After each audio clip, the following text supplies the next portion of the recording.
नमस्कार दोस्तों, मैं राहुल कुमार जगह स्वागत करता हूं मेरे YouTube channel nursing tutorial by RJ में।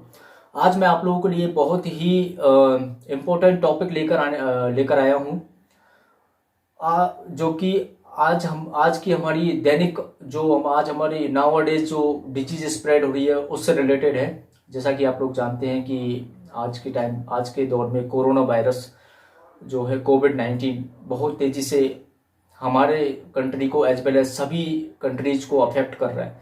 तो मैं आज उसी कोविड-19 के बारे में आप लोगों के साथ में डिस्कस करने के लिए उपस्थित हुआ।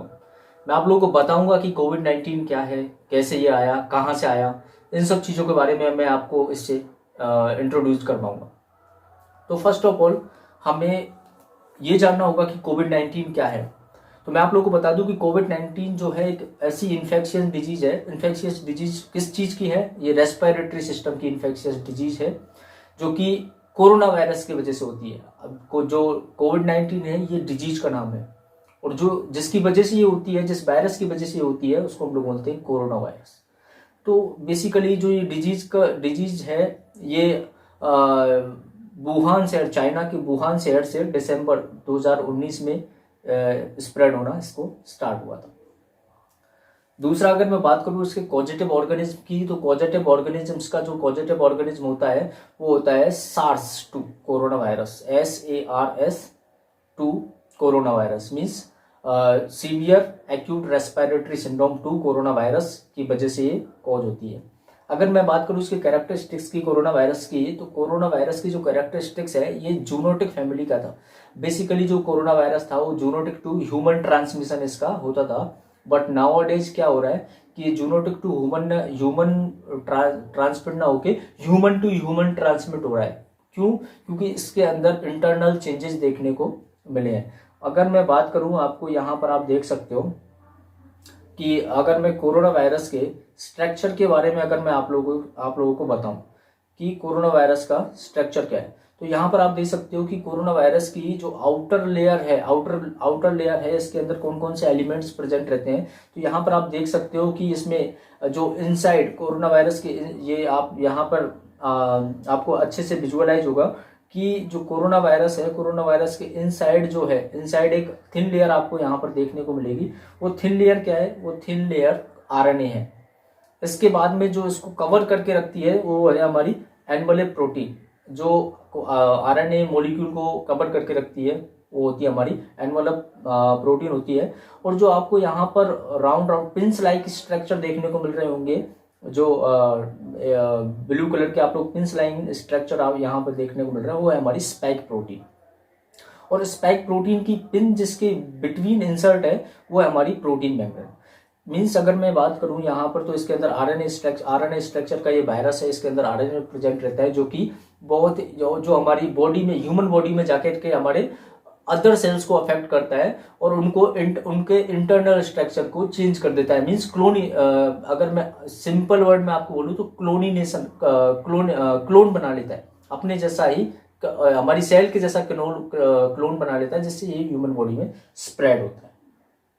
इससे पहले कोरोना वायरस, अभी ये दिसंबर 2019 को 2019 को चाइना के वुहान शहर में देखने को मिला, बट ये नया वायरस नहीं है।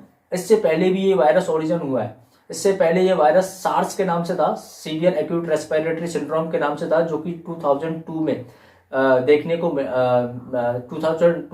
मिला था। उसके बाद में एक और वायरस स्प्रेड हुआ था, MERS, middle east respiratory syndrome करके एक और वायरस आया था, जो कि साउथ अरेबिया में 2012 में ये देखने को मिला। वो इतने सीवियर नहीं थे क्योंकि वो एनिमल टू एनिमल ट्रांसमिट हो रहे थे, बट ये वायरस बहुत सीवियर, बहुत ही डेंजरस वायरस है, क्योंकि ये पहले इसकी जो कैरेक्टरिस्टिक्स थी वो कैसी थी? जूनोटिक टू ह्यूमन, यानी कि जानवरों से इंसान में ट्रांसमिट होना। बट अभी जो SARS-2 कोरोना वायरस आया, ये ह्यूमन टू ह्यूमन ट्रांसमिट हो रहा है। मतलब अगर मैं इसके इंटरनल चेंजेस, इसके जो स्ट्रक्चर में इंटरनल चेंजेस देखने को मिले हैं, जिसकी वजह से ये हुआ है। अगर नेक्स्ट हम बात करते हैं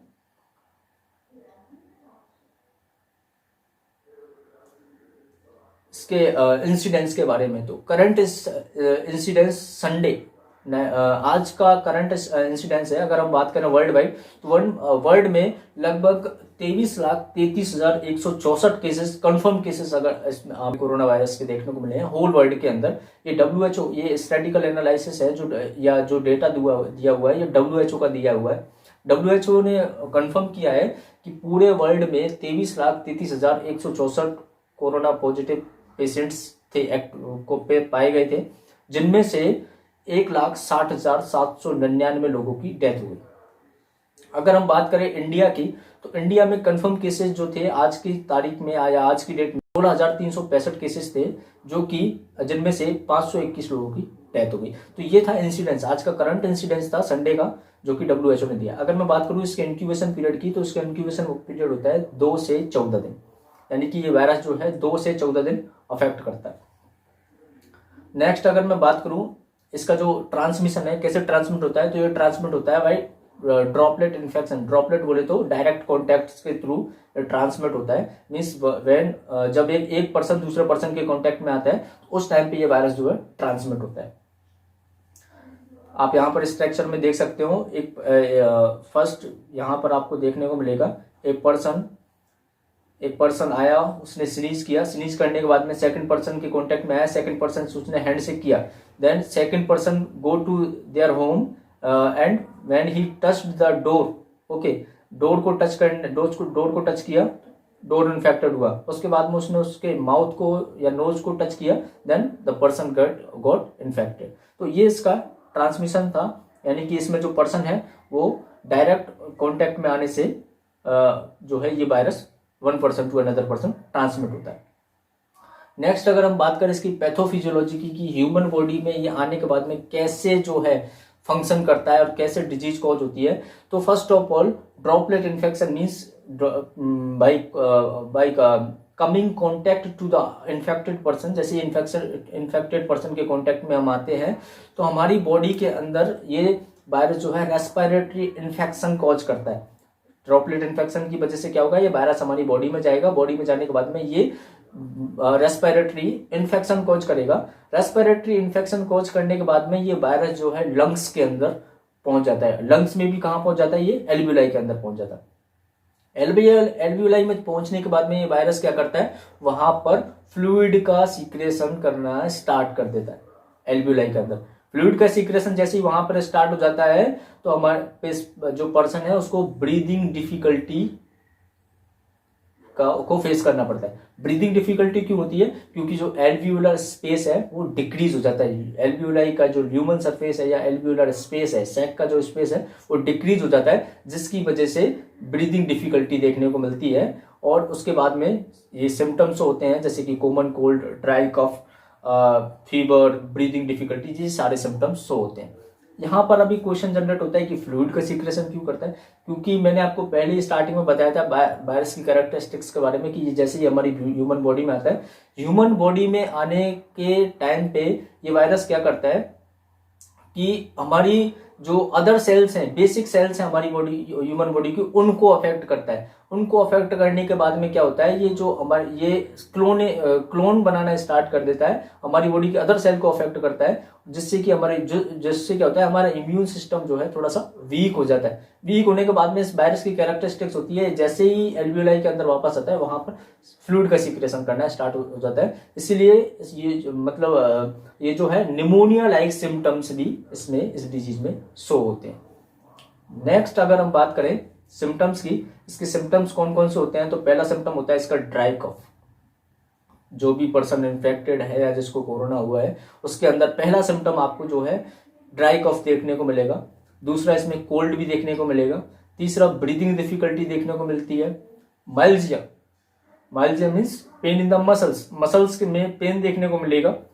टायर्डनेस देखने को मिलेगी, फीवर देखने को मिलेगा और हेडेक देखने को मिलेगा। ये सारे सिम्टम्स जो हैं, ये सारे सिम्टम्स हमें कोरोना वायरस से इन्फेक्टेड पर्सन के अंदर देखने को मिलते हैं। कौन कौन से देखने को मिलते हैं, सबसे पहले हमें ड्राई कफ देखने को मिलेगा, उसके बाद में कोल्ड देखने को मिलेगा, ब्रीदिंग डिफिकल्टी देखने को मिलेगी, माइल्जिया देखने को मिलेगा, टायर्डनेस देखने को मिलेगी पर्सन के अंदर, fever, high grade fever person के अंदर देखने को मिलेगा और हेडेक देखने को मिलेगा। ये 7 सिम्टम्स जो हैं कोरोना वायरस पेशेंट के अंदर आपको देखने को मिलेंगे। नेक्स्ट अगर हम बात करें इसके प्रिवेंशन की, तो इससे कैसे बचा जा सकता है। ऑब्वियसली अगर कोई भी डिजीज है, अगर स्प्रेड हो रही तो उसका प्रिवेंशन भी होता है, तो इससे कैसे बचा जा सकता है। फर्स्ट प्रिवेंशन है आपका वॉश हैंड। आपको जितना हो उतना आप हैंड्स को वॉश कीजिए। जो अगर आप कोई भी थोड़ा अगर आप बाहर गए हो, बाहर से आने के बाद में तुरंत अपने हैंड्स को वॉश कीजिए। दूसरा इसका प्रिवेंशन है cover face by face mask. आप फेस मास्क से आपका मुंह कवर कीजिए। अवॉइड ट्रैवल, अगर आपने कहीं जाने की प्लानिंग की है, अगर आपको लग रहा है कि नहीं मुझे कहीं घूमने विजिट करने जाना है, तो सारे प्लान कैंसिल कर दीजिए। इस टाइम अपने घर में रहिए, सेफ रहिए, क्वारंटीन कीजिए, सेल्फ आइसोलेशन कीजिए। नेक्स्ट है maintain social distance. Maintain social distance का मतलब ये नहीं कि हम बाहर जाएंगे लोगों से मिलना बंद है। आप अपने घर में भी रहेंगे तो आपको जो आपके फैमिली मेंबर्स है उनसे भी आपको दूरियां बना के रखना है। नेक्स्ट है आपको ड्रिंक हॉट वाटर, और जितना हो उतना पानी को गर्म पीजिए, गर्म करके पीजिए और गर्म पानी का आप लोग सेवन कीजिए। नेक्स्ट अगर हम बात करें इसके नर्सिंग प्रिकॉशंस के बारे में, क्योंकि आज के टाइम जो नर्सिंग पर्सनल्स हैं वो काफ़ी जो है इस कोरोना वायरस से फाइट कर रहे हैं और आज उनका पॉजिटिव रेस्पॉन्स भी देखने को मिल रहा है, लेकिन उनके लिए भी ये डिजीज जो है डेंजरस है। तो वो लोग अपने आप को कैसे इससे बचा सकते हैं, तो फर्स्ट आता है हमारा maintain social distance. By maintaining social distance they prevent themselves as well as others. Next है यूज पीपीई, इस पर्सनल प्रोटेक्टिव इक्विपमेंट्स का यूज करना है। अब यहाँ पर क्वेश्चन आता है पर्सनल प्रोटेक्टिव इक्विपमेंट्स क्या क्या होते हैं। तो फर्स्ट पर्सनल प्रोटेक्टिव इक्विपमेंट्स होता है हमारा गाउन, मास्क, गॉगल्स और face. Next shoe and shoe cover और ग्लव्स, ये हमारे होते हैं पर्सनल प्रोटेक्टिव इक्विपमेंट्स। नेक्स्ट अगर मैं बात करूं और कौन सा और क्या कर सकते हैं इसको प्रिवेंट करने के लिए, डिस्पोज पीपीई। जैसे ही पीपीई यूज किया तो उसको जैसे ही हम कोरोना पॉजिटिव पेशेंट के कांटेक्ट में आए तुरंत उसके बाद में हमें पीपीई को डिस्पोज कर देना है। और डिस्पोज करने के लिए किसी भी अदर पर्सन की आपको हेल्प नहीं लेनी है। While using PPE, do not supposed to touch mouth or any other external things. आपको जब आप PPE यूज करते हो उस टाइम पर आपको किसी भी चीज को टच नहीं करना है, चाहे वो आपका मोबाइल हो, चाहे वो आपके गॉगल्स हो, चाहे वो आपका पेन हो, वेदर चाहे वो आपका राइटिंग पैड हो। आपको उस टाइम पर किसी भी चीज को टच नहीं करना है। After disposal of PPE, completely sanitize himself as well as herself. जैसे ही हमने PPE का यूज किया और उसको डिस्पोज कर दिया, डिस्पोज करने के बाद में आपको कंप्लीटली खुद को सैनिटाइज करना है। तो इससे आप कोरोना से प्रिवेंशन कर सकते हो। नेक्स्ट अगर हम बात करें donning technique, means donning technique of PPE। PPE को पहनने की कौन सी टेक्निक होती है, तो इसमें पहली टेक्निक है first of all we have to bear gown. हमको सबसे पहले गाउन को पहनना पड़ेगा, गाउन, उसके बाद में हमें मास्क पहनना है, देन उसके बाद में हमें गॉगल्स या फेस शील्ड, यहाँ पर आप देख सकते हो फेस शील्ड क्या होती है, फेस शील्ड को पहनना है। Then lastly we have to wear gloves. So donning technique of PPE. Next अब यहाँ पे सेकंड आता है how to remove PPE. PPE को कैसे हमें रिमूव करना है, तो first of all you have to remove gloves. यहाँ पर आप देख सकते हो पहले अपने एक हैंड्स के ग्लव को रिमूव किया, वो भी अदर हैंड से। उसके बाद में जब हम अदर हैंड के ग्लव को रिमूव करेंगे तो उसको इनसाइड से हमें रिमूव करना है, उसको बाहर से टच नहीं करना है, उसको अंदर से टच करके उसको हमें डिस्पोज करना है। सेकंड है हमारा फेस शील्ड और गॉगल, उसको कैसे रिमूव करना है, तो उसको हम बैक साइड से रिमूव करेंगे, फ्रंट साइड से रिमूव नहीं करना, हम उसको बैक साइड से उसको हमें रिमूव करना है। नेक्स्ट आता है हमारा गाउन। फर्स्ट हमने क्या किया था, ग्लव्स रिमूव किए थे, उसके बाद में हमने फेस शील्ड को रिमूव किया था। थर्ड हम क्या रिमूव करेंगे, गाउन। गाउन को रिमूव करने के लिए हमें आउटर सरफेस को टच नहीं करना है, बिल्कुल भी आउटर सरफेस को टच नहीं करना है। बैक से हमने उसको ओपन किया, ओपन करने के बाद में उसको जो है हम रिमूव करेंगे। वाइल टचिंग इनसाइड, बाहर से टच नहीं करना है, अंदर से टच करना है। नेक्स्ट हमारा आता है मास्क। मास्क हमें बैक साइड से उसको रिमूव करना है, बैक साइड से उसको ओपन करके, फ्रंट साइड से टच नहीं करना है, उसको बैक साइड से रिमूव करना है और उसको डिस्पोज कर देना है। नेक्स्ट आता है हमारा वॉश हैंड और यूज बाय यूजिंग एल्कोहल और सैनिटाइजर इमीडिएटली आफ्टर रिमूविंग और पीपी। जैसे ही हमारा सब कुछ रिमूव हो जाए उसके बाद में हमें अपने हैंड्स को अच्छे से या तो सोप की हेल्प से वॉश करना है, नहीं तो एल्कोहल या सैनिटाइजर की हेल्प से हमें अच्छे से हैंड्स को वॉश करना है। तो ये था हमारा आज का टॉपिक, पर्सनल प्रोटेक्टिव इक्विपमेंट्स और को कैसे रिमूव करना है। और कोविड-19 मेन जो हमारा कंटेंट था वो था कोविड-19, कि कोविड-19 से कैसे बचा जा सकता है और क्या है कोविड-19, कोविड-19 के सिम्टम्स क्या होते हैं, इसका इंक्यूबेशन पीरियड क्या होता है, वो सब आज हमने इस छोटी सी वीडियो के माध्यम से मैं आपको ये मैसेज देना चाहता हूँ कि कोविड-19 क्या है और इससे कैसे बचा सकता है। आई होप कि आपको समझ में आया होगा कि कोविड-19 क्या है और इससे कैसे बचा जा सकता है। अगर आपको ये वीडियो पसंद आता है तो आप इस वीडियो चैनल को सब्सक्राइब कीजिए, वीडियो को लाइक कीजिए और शेयर कीजिए, जितनी ज़्यादा हो उतनी ज़्यादा शेयर कीजिए। और एक मैसेज मैं आपको मेरी तरफ से भी देना चाहूँगा कि please stay home, stay safe and maintain social distance. क्योंकि अगर सोशल डिस्टेंस क्योंकि ऐसा हम क्यों कर रहे हैं, क्योंकि जो कोरोना वायरस की चेन है वो चेन को ब्रेक करने के लिए हमें सोशल डिस्टेंस को मेंटेन करना पड़ेगा। Thank you all of you.